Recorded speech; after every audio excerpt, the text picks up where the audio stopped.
Olá, seja muito bem-vindo, seja muito bem-vinda a mais um episódio do nosso podcast Horizonte Espírita, o podcast que faz você pensar fora da caixinha. Hoje, o nosso primeiro episódio de 2021, nós vamos começando com um tema muitíssimo interessante, os espíritas e o fim do mundo. Vem com a gente! Pandemia. Data limite. Planeta Chupão. Profecias do Apocalipse. Há muito tempo, o meio espírita convive com previsões catastróficas de grandes expurgos espirituais, junto com terríveis cataclismas planetários. De um fenômeno limitado a certos segmentos sincréticos do movimento, ele parece também ter chegado ao discurso de figuras centrais do meio espírita. Mas, afinal, isso tem alguma coisa a ver com o espiritismo? Como a doutrina vê esse tipo de ideia? E para a gente começar com bastante alegria, é que eu chamo aqui para a gente Litsa Amorim. Oi, Litsa. Olá, pessoal. Feliz 2021.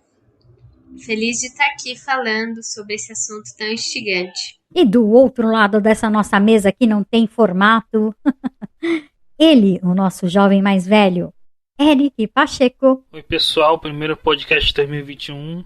E ele, Alan Pinto. Gente, saudade de vocês. Terceira temporada do nosso podcast. E vamos que vamos. É isso daí. Vamos começando com o Rodrigo. E aí, Rô? Eu ia dizer, antes de tudo, que mais uma temporada a gente estreia no Disney Plus. Mas, enfim. O pessoal assiste Soul e ouve o podcast em seguida, não ia ser legal? Tá aí, uma boa ideia, viu? Falar sobre Soul. Eu ainda não vi, mas pode ser um bom tema. Bom, a gente está falando de fim do mundo, então acho que vale a pena mencionar alguns exemplos, né, dessas previsões catastróficas que circulam no meio espírita e já faz tempo. Né? A gente poderia começar pelas mais antigas. Né? Em obras póstumas, Kardec já mencionava, né, a expectativa de alguma grande catástrofe, mas isso em anotações privadas que depois foram publicadas. Né? Isso não é uma questão presente com nenhuma ênfase na codificação. Mais para frente, em meados do século XX, fez sucesso aqui no Brasil em certos meios. Não todos os espíritas aprovavam, mas circulou bastante, né, as psicografias do espírito Ramatiz, trazidas por Hercílio May, que num dos seus livros, entre outros que falavam de coisas como vida no planeta Marte, né, num livro chamado Mensagens do Astral, que, se não me engano, a primeira edição é de 56, ele falava de uma mudança planetária, né, que envolveria a mudança do eixo da Terra, envolveria grandes catástrofes e a aproximação ainda até o fim do século XX, já está em 2021, de um astro, né, o tal planeta Chupão, que depois se popularizou, né, outros chamavam de Hercólobos, né, de um planeta cujo magnetismo atrairia, né, por afinidade, os espíritos de densidade maior aqui na Terra, né, os espíritos de fluidos mais pesados, e faria um grande expurgo, né, que aquela migração de espíritos, que era mencionada já em Kardec, ia acontecer assim em lances meio apocalípticos, que envolveriam desde catástrofes físicas até essa migração forçada espiritual. E tudo isso até o final do século passado. Por isso, eu que comecei num centro ramatista em meados dos anos 90, muita expectativa havia ali e, enfim, deu no que deu. Ou melhor, não deu. Depois disso, mais recentemente, houve um documentário lançado há poucos anos, falando de uma data limite prevista por Chico Xavier, no Pinga Fogo, em que ele falava que se a humanidade não entrasse numa terceira guerra mundial nuclear até 50 anos após o momento que estava sendo dito, né, isso foi no início dos anos 70, 69 para 70, pois é, né, quando eu recebi a informação, daria até meados de 2019, a gente ia finalmente ser passado numa prova, digamos assim, íamos conhecer uma grande fase de progresso, inclusive com contatos com civilizações extraterrestres. Isso foi largamente explorado num documentário que circulou muito, tem milhões de visualizações no YouTube uns poucos anos atrás, e que conta com a participação de um monte de palestrantes próximos, ou que se dizem próximos do Chico, inclusive de Divaldo Franco. Para além disso, Haroldo Dutra tem feito algumas palestras, tem gravadas também no YouTube, correlacionando algumas datas mencionadas por Emmanuel com profecias do livro do Apocalipse na Bíblia, envolvendo ciclos planetários, ciclos galácticos, enfim, uma coisa um pouco difícil de explicar. E por último, mas não menos importante, em novembro, Divaldo Franco e o espírito Manuel Filomeno de Miranda lançaram um livro No Rumo do Mundo de Regeneração, em que se fala né, da pandemia, que teria uma origem espiritual, e se relaciona a outras obras do autor, relacionando uma série de problemas de ordem planetária, né, o tsunami de 2004, entre outras coisas, a uma fase de transição entre mundo de provas e expiações e mundo de regeneração, que alguns, inclusive, já teriam previsto como tendo data para começar, né? Segundo alguns relatos, Emmanuel teria previsto para 2057, mas o próprio Divaldo Franco, através, supostamente, de Bezerra de Menezes, disse que nós já estaríamos oficialmente iniciando a fase de mundo de regeneração. E isso envolveria também grandes crises por conta do estado de imoralidade exacerbada da humanidade. E com isso, a escatologia espírita está criada. As teologias, as filosofias do fim do mundo que acompanham todo o cenário religioso também não escapou das garras do espiritismo, o que é algo muito difícil de ser engolido quando você estuda Kardec, quando você estuda a ciência espírita e começa a fazer esse tipo de paralelo que vem da igreja. Aliás, eu não sei se chegou a ser realizado, mas estava previsto entre 1º e 3 de maio do ano passado, o 5º Congresso Espírita Brasileiro, cujo tema era o Evangelho e o Apocalipse de João, como tema do Congresso Espírita Brasileiro. Olha que ponto a gente tem chegado. Isso é uma coisa muito séria. Isso demonstra claramente os rumos que o espiritismo brasileiro tem tomado com relação a essa ideia de fim do mundo, de transição. Aliás, essa história da data limite, ela vem justamente daquela profecia maia, não sei se você lembra do ano de 2012, que o calendário maia previa o fim do mundo. E aí, numa conversa entre o Geraldo Lemos e o Chico Xavier, e a Marlene Nobre, né, que hoje não está entre nós, está no mundo dos espíritos, ela fez um livro junto com ele chamado Que Não Seria em 2012, e que conta toda essa história de que os líderes do planetário se reuniram quando o homem chegou à Lua, todos preocupados com como seria isso, porque o homem está chegando à Lua e a crise nuclear, e de repente Jesus interviu como o governador do planeta Terra e pediu uma moratória de 50 anos que iria terminar agora em 2019, por isso que é a data limite. Mas antes disso, o Divaldo Franco já tinha lançado um livro, Transição Planetária, em que ele usa como pano de fundo exatamente o tsunami de 2004, com essa mesma história de que o flagelo, um cataclismo, um acidente estaria sendo planejado para limpar a Terra. Que é a mesma temática que ele utiliza nesse novo livro dele. Só que agora, ao invés de um tsunami, é a pandemia, é o pano de fundo. Eu não sabia que eles tinham mencionado o calendário maia nessa história, não. Data limite, eu acho que eles falam mais de UFOs do que qualquer outra coisa, mas falam muito do pinga-fogo, né? Não, data limite, o documentário.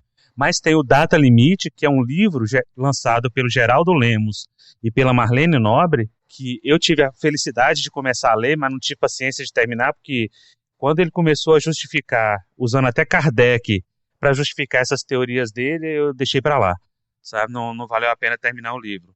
Em que ele fala justamente disso, né? Sobre essa história, de uma conversa que ele teve muito jovem com Chico Xavier, e que Chico Xavier revelou sobre essa história. E aí, como foi Chico Xavier? O profeta Chico Xavier. E os espíritas pegam e endossam isso e não pensam e não raciocinam, e a data chegou e nada aconteceu, e aí, não é mais 2019, agora é 2057, e essa data vai ser só sendo prorrogada, só sendo protelada, porque quando chegar 2057, será outra data, e assim por diante. O Geraldo Lemos sempre falando de comentários privados de Chico Xavier, né? É interessante essa questão do data limite, é questionar primeiro se realmente o Chico disse todas essas coisas, né? Porque tem o que o Chico disse no Pinga Fogo e tem o que é acrescentado, né? Por pessoas que dizem que ouviram do Chico, né? Então não tem nem registro, né? Para saber se realmente disse todas essas coisas, né? E outra coisa que eu queria ressaltar, isso até que foi comentado, de como tem essa visão, né? Apocalíptica, né? Que é bem contrária ao que Kardec coloca, né? Que a visão de Kardec de futuro é bem uma coisa de progresso, né? O Espiritismo não tem essa visão de fim do mundo e destruição, ele tem uma visão de fim do mundo moral, como coloca lá na Gênese, né? A gente realmente tem que questionar primeiro se realmente o Chico disse essas coisas. E mesmo que o Chico tivesse dito, né? Por que a gente coloca a autoridade em algo só porque o Chico disse, né? Mesmo que fosse de fonte mediúnica, o médium, ele não existe médium perfeito na Terra, né? Como está lá no livro dos médiuns. Então, já começa por aí, né? A questão. E outra coisa é que no próprio livro dos médiuns, Kardec diz que espíritos superiores não determinam datas, né? Então, é bem antidoutrinário todas essas previsões. E se aproxima muito do que as outras religiões. O culto, né, a alguém que é o mensageiro, a Cassandra do fim do mundo. E sempre erram. O engraçado é isso. Há quanto tempo a gente está ouvindo essas profecias de fim do mundo, de que estamos entrando na era de Aquários? Aí outros falam, não entramos ainda, estamos no mundo de regeneração, e não tem uma data em que você determine, a partir desse ano, a partir desse instante, já estamos vivendo uma nova era. Isso não é assim, isso não se dá assim. Quem estuda a lei de destruição, lá na parte 3 das leis morais, consegue perceber, assim, sem muito esforço. Eu acho que não precisa nem estudar, só ler. A diferença que há entre todas essas teses de que alguma coisa, algum evento grande vai acontecer para colocar todos no rumo, porque essa é a temática que o Divaldo tenta desenvolver. Tem uma mensagem circulando aí, lá no canal da Mansão do Caminho, supostamente ditada pelo espírito Ismael, em que ele fala justamente isso. Começa desde muito emanuelisticamente no caminho da luz, falando da origem da Terra, e de repente começa a entrar nessa ideia de que a pandemia vem aí para fazer a mudança, para fazer a alteração da Terra. E você percebe que quando você lê o capítulo 6, Lei de Destruição, você percebe que é um fenômeno natural, que é uma aceleração do progresso da Terra. A gente é que não consegue perceber, a gente não consegue entender isso, porque nós sofremos essa ação direta. Quem perdeu um ente querido, quem perdeu um irmão, pai, esposa, filho, nunca vai conseguir perceber isso com muita facilidade. Não, aconteceu essa pandemia, ele foi embora da Terra para o progresso moral. Vai ser difícil engolir isso, mas os espíritos tratam isso com muita naturalidade. Chega a parecer um desprezo pela matéria, pela vida material, pelo corpo físico, mas não é. É só uma percepção de quem está do outro lado da matéria. Nós aqui, dentro desse lado, vivendo no dia a dia, a gente se preocupa realmente com a nossa vida prática, muito pouco com a vida espiritual. Então, quando chega um evento desse, como uma pandemia, nos assusta. Será que eu serei o próximo? Será que o meu ente querido será o próximo? Bom, para além desse tema, o interesse de profecias que sempre existe, né, e já faz tempo, né, profecias bíblicas, profecias envolvendo extraterrestres, né, grandes catástrofes cósmicas, como no caso do Ramatiz, etc. Eu acho que vale a pena ponderar uma coisinha aí nesse caso do Divaldo, porque, primeiro por ser Divaldo, isso tem impacto no movimento, né? Divaldo, depois que o Chico partiu, provavelmente a figura individual que é considerada tendo mais autoridade, né? Mas eu acho que, já que o livro acaba de ser lançado, muita gente ainda não leu, acho que cabe falar um pouco mais dele, né? Em alguns aspectos que eu acho interessantes, né? O livro é do Manuel Filomeno de Miranda, então ele trata fundamentalmente de vários casos de desobsessão, né? De uma equipe espiritual que vem à Terra para ajudar durante a pandemia, para ajudar as pessoas, evitar uma queda, né, no sentido emocional, moral, etc., oferecer um suporte às pessoas que estão aflitas com a doença e com tudo que acontece. Mas tem algumas coisas que que chamam muita atenção na leitura. Isso não é sutil, isso não é interpretação de texto, isso não é nada implícito, é explícito. A primeira coisa, para além dessa questão da pandemia ser parte de um plano da espiritualidade, etc., ele claramente, no texto, ele afirma que o vírus, o novo coronavírus, SARS-CoV-2, teria origem em laboratório, coisa que foi aventada lá no início da pandemia e depois, até onde a gente sabe, foi desmentido.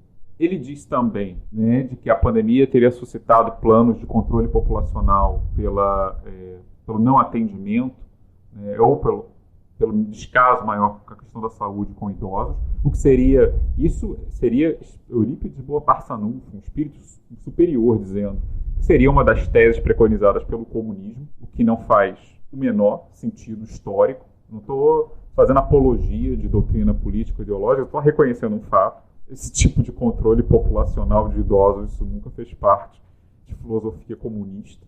Talvez dos nazistas, que matavam um monte de gente por várias razões. E terceiro, ele abertamente e explicitamente, sem dar o nome, mas dando todas as indicações, louva determinadas drogas aí. Eu presumo que se referisse à mais famosa dela, que deve ser a cloroquina, que reconhecidamente não tem efeito nenhum na doença, mas que são balizadas ali pela palavra de Manuel Filomeno de Miranda. E eu acho isso grave por várias razões, para além de outras questões que apareçam no texto, mas pelo seguinte: a gente tem aí nitidamente o caso de uma psicografia de um médium famoso endossando teses que no espaço público vêm sendo consistentemente desmentidas e que deram margem a um debate, uma politização super intensa e completamente dispensável de questões que deveriam ser apenas técnicas, e espíritos que, como diz Kardec, normalmente evitam trazer informações sobre as questões que nos cabe descobrir. Né? Os espíritos superiores não estão aí para nos dar revelações sobre questões científicas, mas que vem o espírito e diz: não, isso funciona mesmo, e acabou. E isso tem uma consistência muito preocupante com outras falas do Divaldo, o médium, né, em outros eventos, sempre ecoando ideias um tanto extravagantes, sem fundamentação, né, que circulam muito entre meios radicais de direita. E assim, isso tem que ser dito, porque já não é a primeira vez que ele ecoa esse tipo de coisa, de conspiracionismo, porque esse é o nome que se dá. E quando ele está tratando de questões médicas com a pandemia em pleno curso, a responsabilidade por isso é maior ainda. Eu recomendo aos leitores, a gente geralmente é mais sutil aqui, mas dessa vez eu acho que é cumpre abrir. Se forem ler, leiam com muito cuidado, e se forem adotar esse tipo de leitura em suas casas espíritas, como é comum com os livros do Divaldo, do Manuel Filomeno, por favor, façam uma leitura crítica, e não, como a gente sempre bate nessa tecla, aquela leitura de aceitar o que vem pela psicografia de alguém, por melhor que seja o médium, por mais que a gente possa vir a gostar dele, como se fosse um decreto direto do eterno. Não é. Por mim, só isso já valeu o programa.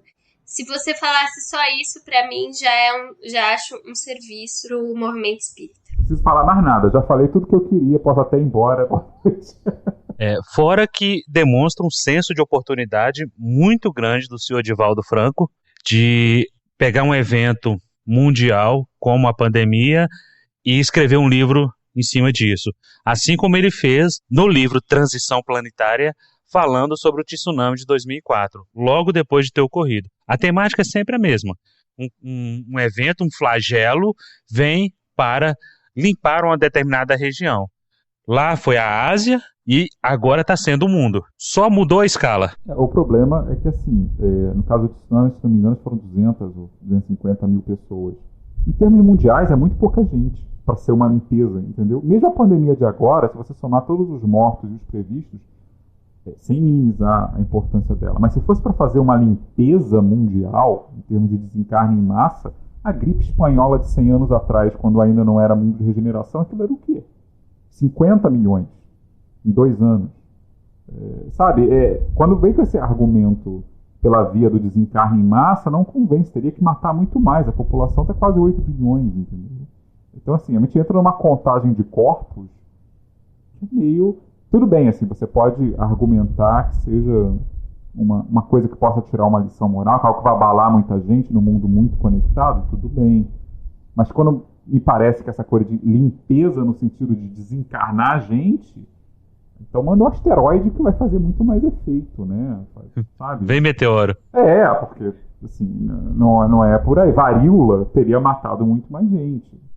Então, assim, eu acho que não é bem por aí. É evidente que isso tem a ver com a vaidade, o poder e o desejo de expressar as suas opiniões. Essas opiniões, do meu ponto de vista, são do Divaldo. E se tiver um espírito, só acrescenta, entendeu? Isso porque, veja, esse espírito diz tudo na mesma linha que o Divaldo diz por ele mesmo. É curioso que o espírito venha transmitir uma mensagem extremamente coerente com um movimento político questionável no momento que a gente está vivendo nesse país. E vamos combinar que a tradição do Kardec era uma tradição de valorizar a ciência, valorizar o experimento científico, valorizar a discussão entre pares, a discussão racional, a apresentação de argumentos. E eu não queria repetir, porque o Rodrigo falou muito bem, o que a gente está vendo aí é um espírito que baixa como um deus à Terra para testar a eficácia de um medicamento que as experiências científicas estão dizendo que não funciona. Então, gente, a gente poderia evocar o bordão clássico do Kardec, né? Entre as minhas ideias e a ciência. Se a ciência supera as minhas ideias, fiquem com a ciência. Então, onde está a crença nas práticas científicas? E aí eu queria avançar um pouco, já fazendo o meu comentário, que é lamentável que a grande maioria da nossa população viva numa situação de uma escolarização formal e uma educação sobre o que é a ciência e o que são as práticas científicas muito baixo, o que favorece que você não compreenda, o que favorece que venha um espírito e dê um argumento pela metade, una 3 palavras que parece de um modo que parece inteligente e as pessoas tendem a acreditar. Então, assim, é muito lamentável. Então, gente, só para comentar, eu acho que é um tema por trás disso. Esse tema de que a gente está tratando, ele tem nome. Chama-se, de certa maneira, milenarismo.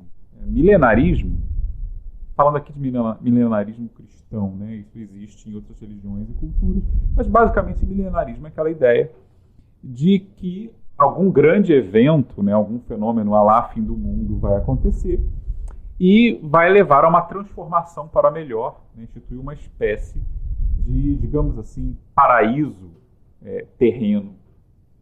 Pode ser a volta de Jesus, normalmente era isso que boa parte dos cristãos tem acreditado ao longo dos tempos, com diferentes datas, mas também isso ganha outras versões, né? Mais recentemente, com novos movimentos religiosos, na modernidade, você tem desde previsões de chegadas de extraterrestres até qualquer outra, grandes catástrofes geológicas, né? Queda de meteoro, cometa passando, mudança do eixo da Terra, são variações sobre o mesmo tema. Na história cristã, especificamente, a gente tem alguns casos mais recentes que chamam a atenção. Por exemplo, Kardec deve ter ouvido falar na época dele do caso do William Miller, da década de 1840, nos Estados Unidos. William Miller é reputado como um dos fundadores da Igreja Adventista. Mas ele ficou famoso nos anos 1830 e 40 porque, através das profecias do livro de Daniel, no Antigo Testamento, ele tentou calcular quando seria, né, a data da chegada, a segunda vinda de Cristo, ou seja, do juízo final, né, na prática. E a data foi marcada para 1844. O número de seguidores não pode ser estimado com muita precisão, mas alguns cálculos chegam a falar em 500 mil de pessoas que esperaram angustiadamente a data marcada. E, como vocês podem imaginar, vocês que estão ouvindo isso em 2021, não deu certo. E aí veio o que foi chamado de um grande desapontamento, a grande decepção, né, que afastou muita gente do movimento, mas o Miller continuou por um tempo ainda tentando atualizar seus cálculos. Então essa ideia de calcular a volta de Cristo ainda persistiu entre alguns segmentos religiosos do protestantismo americano. né? Isso influenciou, inclusive, um grupo derivado dos adventistas, que são as Testemunhas de Jeová, que famosamente atualizaram esse cálculo do Miller para 1914, primeiro, e para uma série de outras datas, das quais a mais recente, que eu saiba, né, ou pelo menos a que foi mais divulgada, foi 1975, que fez muita gente, inclusive, né, se preparar a sério, né, se desfazer de bens materiais, não se preocupar mais com continuação de estudos, porque afinal o fim iria chegar. E mais para cá, né, mais para o fim do século XX, início do XXI, você tem outros grupos menores, alguns mais catastróficos, até mais perigosos que outros. No caso do Jim Jones, em 1979, que culminou no suicídio coletivo de mais de 900 pessoas na Guiana, né? E também um caso que ficou famoso, embora envolvesse pouca gente, que foi o caso do Heaven's Gate, que era um grupo que associava a passagem de um cometa à chegada de alienígenas à Terra e achavam que, cometendo suicídio coletivo durante o dia da passagem do cometa, as suas almas seriam atraídas pelo cometa para viver num outro plano de existência. Entre outros, de cunho mais terrorista, como aquele no Japão, que teve um ataque com gás tóxico no metrô em 1990. Gás sarin? Isso, gás sarin. Shoko Asahara, eu acho que era o nome do guru, foi preso, mas que também tinha um caráter apocalíptico, né? Entre outras variações que a gente encontra por aí. Mas a ideia geral é basicamente isso, de haverá uma transformação mundial, mas precedida de alguma grande tribulação, algum tipo de série de catástrofes que vão afetar todo mundo. Agora, o interessante é qual o caráter, né? Porque muita coisa dessas profecias, desses movimentos, eles têm como... Geralmente estão sempre associados a um grande evento, a alguma coisa que vai acontecer. Eu já ouvi irmãos evangélicos dizerem que uma velha frase, né, repetida, e até que parece que é verdade, que de 1000 passará, a 2000 não chegará, e 2000 chegou. Aí não, mas não é 2000 mais, agora é 2012. Não, passou também. Agora não é 2012, é 2019. 2019 também passou, assim como 2021 vai passar, 22, 23, 24. Eu queria ver com vocês o seguinte, será que a gente realmente deve levar a sério, confiando nesse tipo de profecia, nesse tipo de data marcada ou de associação de evento, porque parece justamente isso, que algo acontece e logo em seguida vem a justificativa. Essa justificativa é afastada da ciência, é afastada da filosofia, mas o cunho religioso, ele sempre prevalece. Por quê? Porque vai sempre transcender aquilo que é palpável, aquilo que é concreto. Qual a opinião de vocês com relação a isso? Eu acho que a gente, com o acúmulo de evidências históricas, a gente pode fazer uma interpretação, né, de que faz parte das culturas interpretar a vida em sociedade com esse gran finale, né, como essa epopeia em que no final os humilhados serão exaltados e assim por diante. Também é uma forma de criar uma história em que a justiça acontece no final, né, em que os maus serão punidos pelo pecado. Eu me lembro que, por exemplo, assim como muitas mensagens mediúnicas, inclusive algumas do Divaldo Franco, dizem que essas tragédias são causadas pelo pecado, pelos erros dos seres humanos. Quando aconteceu o famoso terremoto de Lisboa, também se considerava que foi uma punição de Deus, né, pelos pecados dos seres humanos. E parece que a gente tira outras variáveis da interpretação, né? Então, uma das mensagens do Divaldo Franco sobre a pandemia faz isso, diz que a pandemia foi causada pela ganância, pelas paixões, mas não trata de uma coisa que os cientistas sabem que aconteceram, que foi uma desregulação governamental. Os cientistas haviam alertado o governo chinês sobre essa possibilidade de você criar animais silvestres em feiras e isso favorecer o surgimento de uma pandemia. e o governo não agiu forte, bem o suficiente, e a pandemia aconteceu.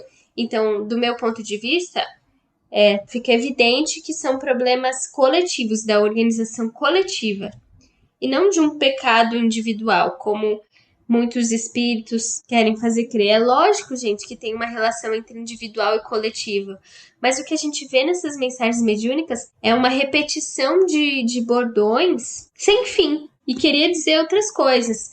Na época do Kardec, eu acredito, até o século XIX, era muito mais, digamos assim, compreensível que o Kardec tivesse essa crença no mundo de regeneração e no progresso, porque ele viveu uma época de muito progresso científico e ele realmente fez uma ação no mundo, que foi o desenvolvimento do espiritismo, que colabora muito, eu acredito, para o desenvolvimento moral, né, das pessoas. Então é compreensível que ele tivesse esse otimismo tão grande que ele acreditasse que a melhoria da humanidade já estava aí. Mas eu acredito que é uma influência, sim, cultural do milenarismo.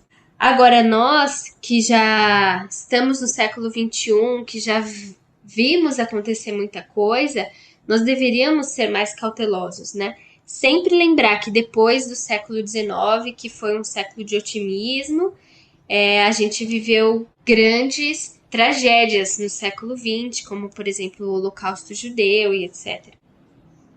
Eu queria dizer também que por que é que essas mensagens colam no movimento? Por que as pessoas gostam de receber essas mensagens?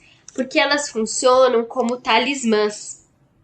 Se eu acredito que a pandemia foi causada por um bando de imorais, lascivos, que faziam aberrações sexuais, como o Divaldo cita na sua mensagem, eu me convenço de que eu sou boa e que eu faço parte daqueles que vão ficar nesse mundo de regeneração e que eu não vou ser atingido pelo vírus.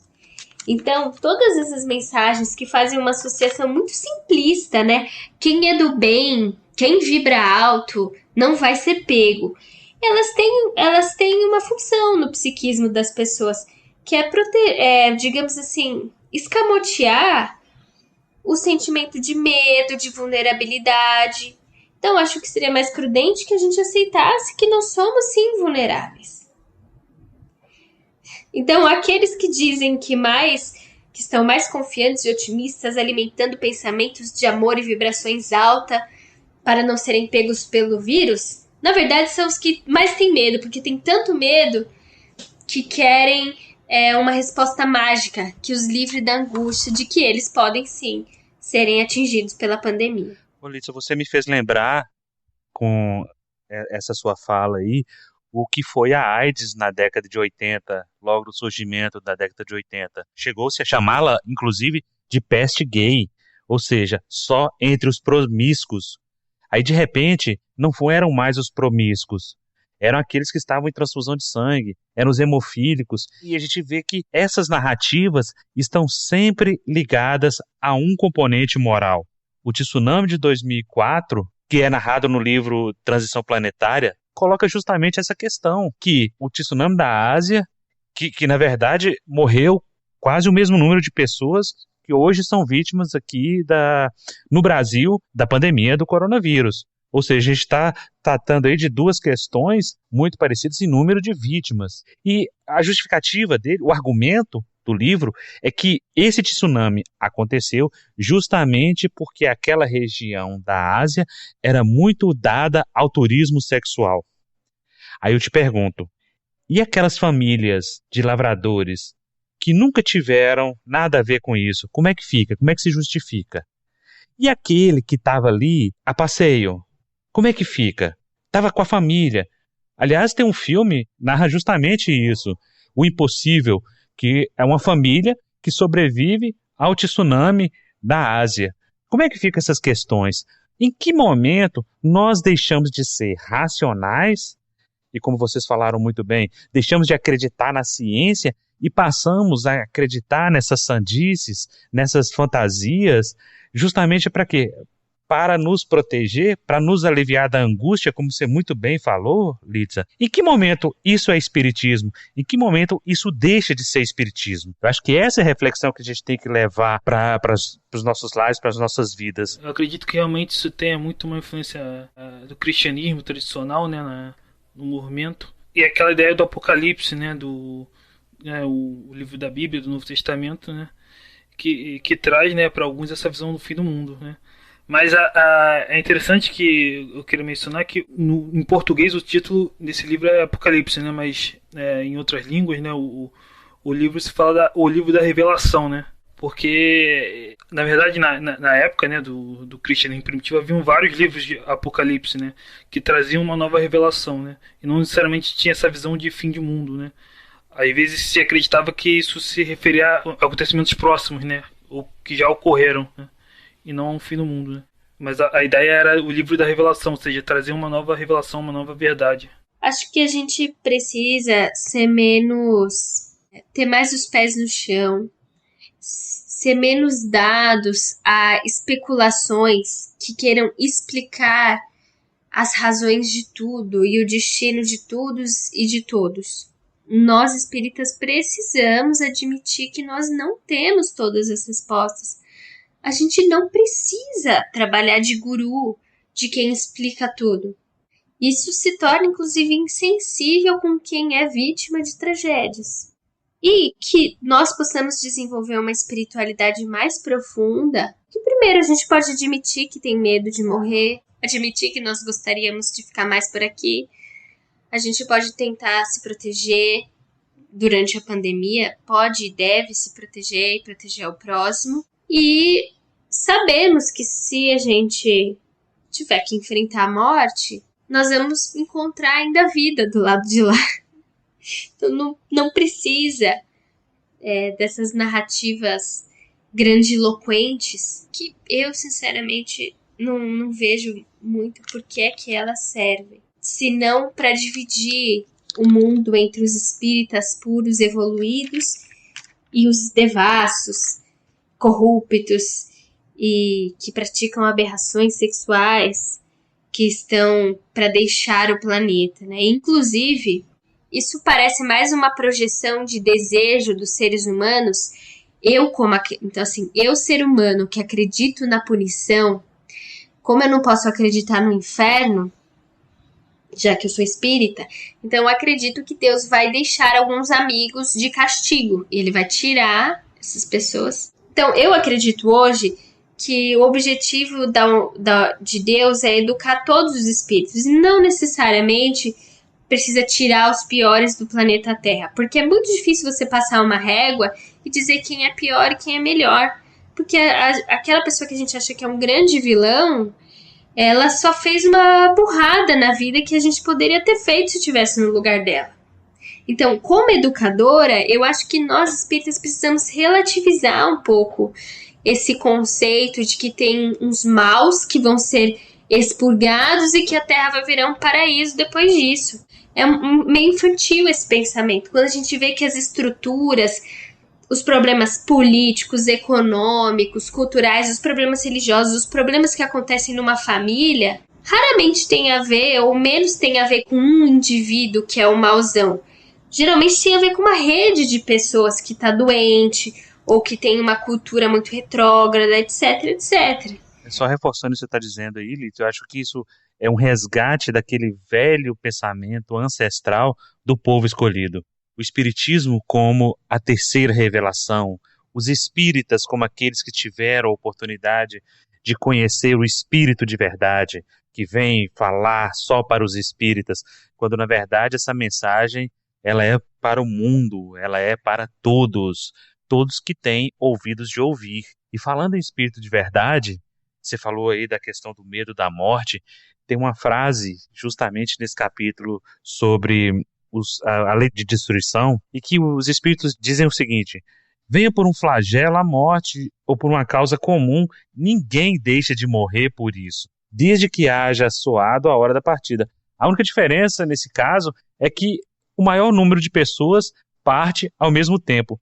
Se você for analisar friamente esse pensamento, essa frase, você vai dizer, que insensibilidade desse espírito. Mas se você for ter uma visão mais ampliada, der um passo para trás, é justamente isso.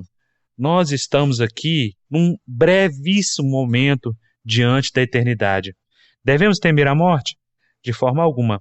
Ela acontecerá de um jeito ou de outro. Se serão os eleitos, eu não acredito. Eu acredito que o flagelo, o infortúnio, a peste, a fome, as inundações, os cataclismos, a revolta da natureza, ela acontecerá e não depende do homem. Só que ele tem meios de evitar. E ele pode evitar. Qual o instrumento que ele usa para isso?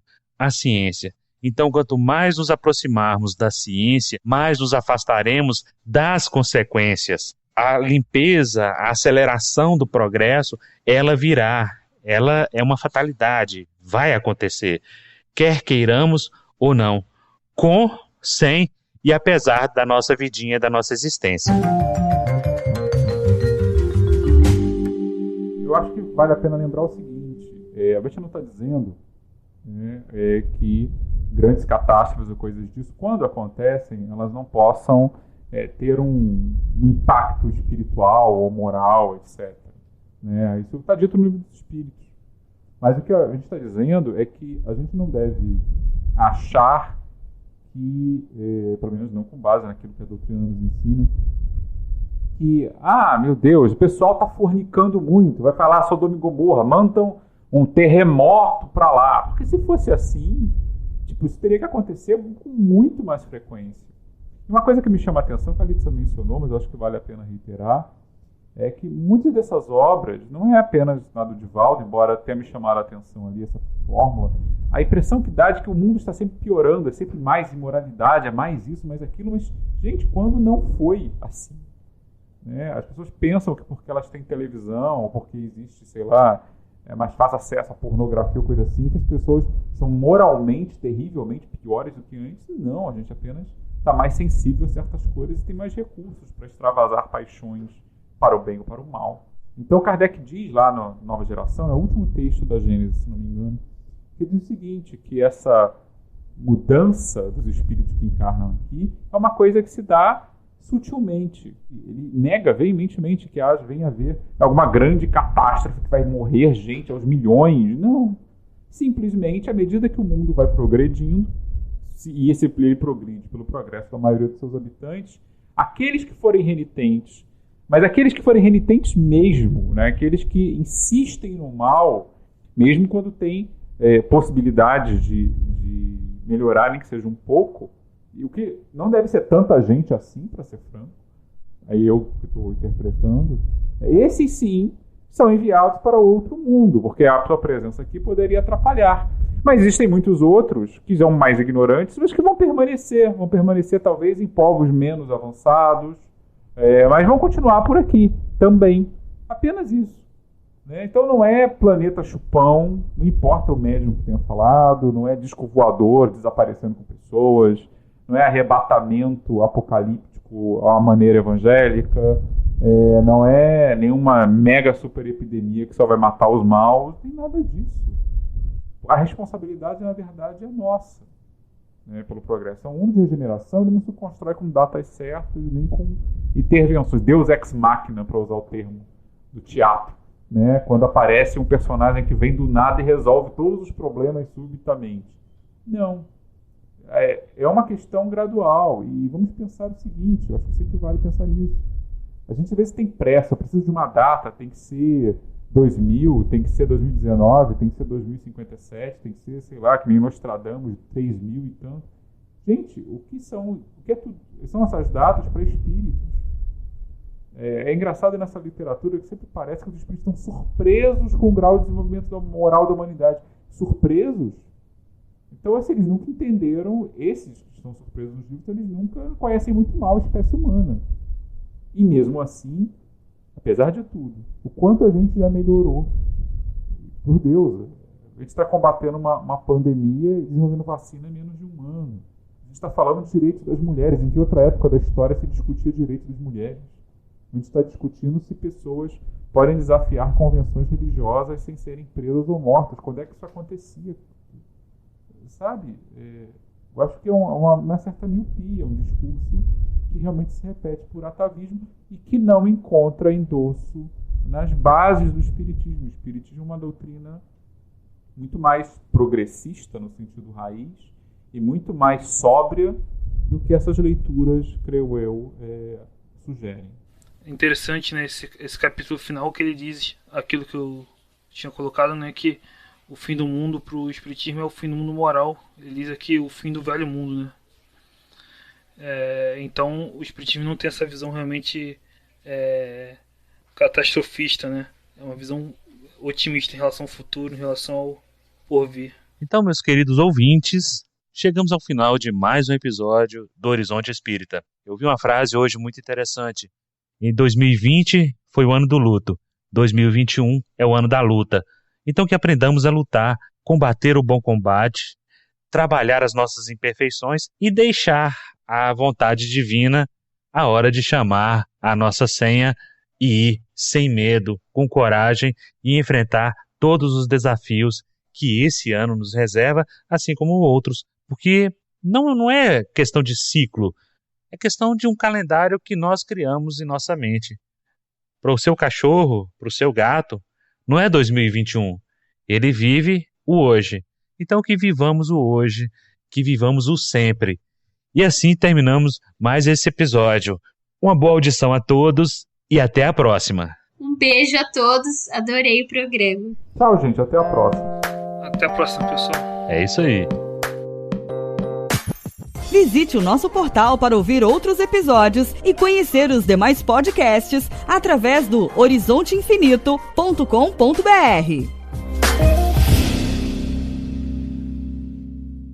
Não, eu ia falar, gente, pode ter medo da morte, sim, não tem problema. Se você tiver com medo e tiver que ir, vai com medo mesmo. Eu achei estranho a primeira vez que eu vejo alguém não problematizar o medo da morte, Liz. Você tá muito herética hoje. É só pra me contrariar. Então, daqui a pouco você vai dizer que a pessoa deve ter medo de fantasma também. Esse é o ponto. A pessoa não pode admitir que ela tem medo da morte. Aí ela inventa esse talismã. Não, eu vibro alto. Não vai acontecer nada. Entendeu?